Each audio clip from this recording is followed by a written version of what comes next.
Okay, and we're back. What is up, everybody? So today, what we're going to do is look at the exciting world of macromolecules. Oh, I know you're excited as I am. So, let's go right into it. Okay, no question. We're just going to go right into it. That wasn't a ghost. It was a cat opening the door. Thanks. And there it goes, see? Alright, so who cares? What are macromolecules and why should you know about them or care? That's a question, closing the door, that I get a lot, is why should I care? Why? I'm never going to use this. Aren't you though? So that's a really important question. Macromolecules are important for you to know about because most of it is the food that you eat. So you should know what you're putting into your body. A lot of people want to ask questions about gaining muscle mass or losing weight or gaining weight or what have you to do with their food, but have no idea how food really works. They think if I just stop eating food, I'll lose weight, or if I eat more food, I'll get more muscles. And so they don't really understand the connection between the food they eat and what's going on in your body. So we should really look at macromolecules, mostly food. One of them is not. One of them is probably one of the most important things in your body, your DNA. And how that affects your body. So let's get a basic knowledge of what these macromolecules are. So they make up you. Like, you are made of macromolecules. You are made of protein.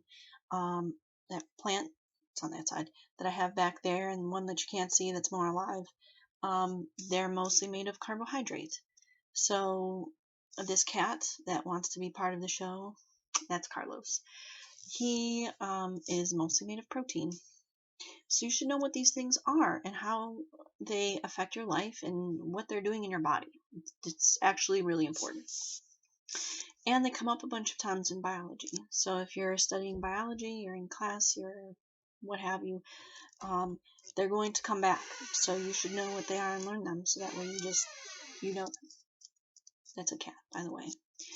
So what exactly do you need to know about them? So if you're in biology class right now, you can pause this video and take a look at the list I have here. These are the things you need to know, okay, without question. So pause this video, look it over, and then I'll tell you what they are. Kitty. So what must you know? What are the building blocks of these macromolecules? They're called monomers. Monomers are building blocks. What job do they do? They have a function or job. What is it? What monomers match with what polymer? So monomer is the building block. Polymer is the big molecule that we would call the macromolecule. What are examples? So what kind of food is a carb or a protein or a lipid? And what elements make them up? So that's, as far as I can tell you, the summary of everything you need to know. Okay, it would help you to make a chart about all of these things and just have it. It's a handy reference. It'll help you remember it. So let's start right away with carbs. My head is blocking a picture of a carb. So carbs are also called polysaccharides. Their building blocks are called monosaccharides or sugars. So right where my mouse is here, this is a monosaccharide, one sugar. That's one molecule of glucose. Some schools want you to memorize the shape of glucose and know it. They really want you to know the formula, C6H12O6. Here's two molecules of glucose bonded together. This is called, I almost wanted to say sucrose, but no, it's not. It's called a disaccharide. So monosaccharide, one sugar, disaccharide, two sugars. So what do carbs do in your body? Carbs and sugar are your energy source. In plants, they make up the cell wall, so they give structure and shape to plants. That's a plant's body. For us, we use it as energy. So what are examples? Bread, pasta, cellulose, starch. That's what's behind my head in that picture there that you can't see. Sorry. The elements that make them up are carbon, hydrogen, oxygen. That's it. No other elements. So there's only three. Easy. All right, moving on. Lipids. Also, my head is blocking it. My fat head, which lipids are fats. So there you go. So if you want to, don't be mean. Let's all be nicer to each other. But if you want to be kind of mean to someone, you can be like, hey, your lipids are looking great today. And really, you told them that they have fat. But don't actually be mean. So most lipids that we'll talk about look similar to this. This is a triglyceride. Tri, remember, is 3. These long parts of this letter E thing are the glycerols.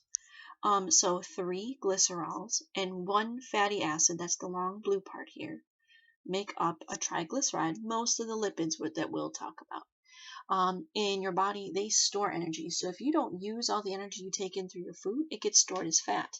That's why people who don't really exercise, don't move around too much, might gain weight. Okay, their extra energy that they ate got stored as lipids, as fat. So they store energy, they store heat. So like a whale has lots of blubber on it, so it can go in the Arctic and deal with all the cold water. And they also help cushion your organs. So what are some examples? Fats, oils, wax. And wax, you'd be like, wax? Really? Yeah. If you have wax paper in your house, put it over and put a couple drops of water and see if you can move it around on there. It repels water. I've seen them ask that question on a final exam. That wax is a lipid. It's one of the ones that you don't really think of right away, which is why they ask it, because of course they're like that. Just like carbs, these are made of only carbon, hydrogen, and oxygen.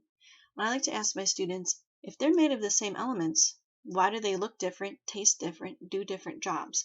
Pause the video for a second and think about that, and think about why that is. Take a look at the shapes of the molecules. They're shaped different. Think of like Legos. I can take the same 100 Legos and build a couple different things. So the atoms in these work the same way. They're built differently. And so the molecule functions or does different things. So a quick thing about fats, they can either be saturated or unsaturated. Saturated fats you think of as like the bad fat.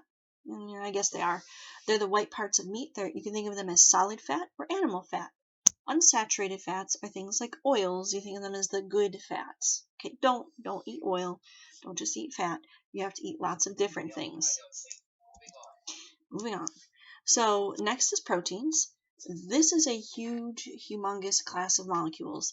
They have so many different shapes. This is literally a picture of a shape of a protein, and it's all curly and swirly. They can have very complex and beautiful shapes. Because they do so many different jobs. So think of like a coffee cup. Here's one. Is shaped a certain way to do a job, holding water. A computer mouse is shaped a different way because it's got to do a different job. So things are shaped a certain way to do that job. A hammer. You wouldn't want to pick a hammer to saw something in half. It's not shaped to do that job. So protein shapes they're shaped a certain way because they do a certain job. So what are proteins? They're things like meat, eggs, that sort of thing. So you're made of protein. Your muscles are made of protein.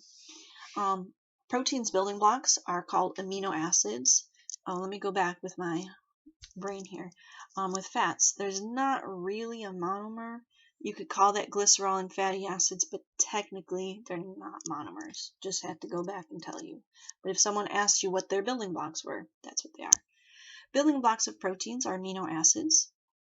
Sometimes they're called polypeptides, so you should know that there's another word for that.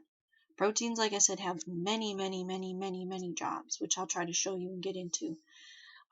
Some examples. The red part of meat, muscles, enzymes. Another job they have are their antibodies, which you've probably heard a lot about with COVID happening, is that our bodies need to produce antibodies for that. That's a protein. The order that the amino acids get connected into give each protein its shape, which gives it its job.